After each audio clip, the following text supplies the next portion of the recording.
Hello avid followers and welcome back to the channel. In today's news, Donald Trump appeared to tell First Lady Melania Trump to smile when she looked serious during a photo op at St. John Paul II's National Shrine in Washington, D.C. on June 2nd, one day after he visited St. John's Episcopal Church to hold up a Bible after his speech about the national protests that have been going against criminal injustice in the past week.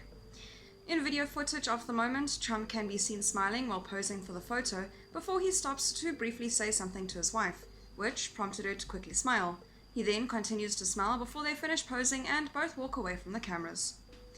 This isn't the first time Melania has made headlines for looking upset during a public appearance with her husband, but it certainly got the attention of many viewers after the clip quickly made its way around social media.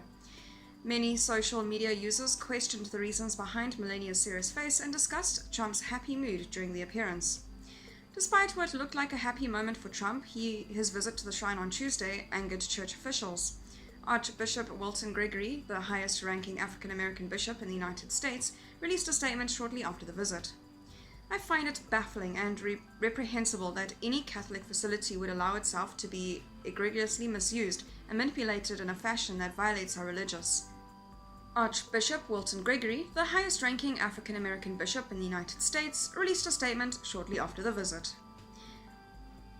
"I find it baffling and reprehensible that any Catholic facility would allow itself to be misused and manipulated in a fashion that violates our religious principles, which call us to defend the rights of all people, even those with whom we might disagree," he said.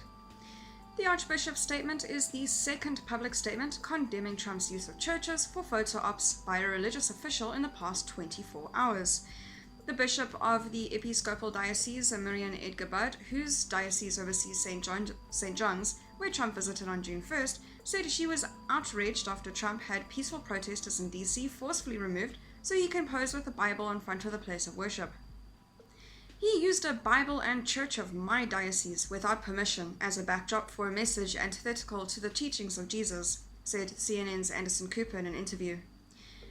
Trump's visit to the churches came after he spoke out against rioters who have been violent during protests that have been going on across the nation to demand justice for the tragic death of African-American man George Floyd in Minneapolis. He threatened to use the American military to stop the violence if leaders in cities and states couldn't control the protesters. His remarks came after thousands were injured after being hit by rubber bullets, tear gas, and pepper spray by federal police during the demonstrations. That is all for today's news. Thank you very much for watching. I'll see you next video.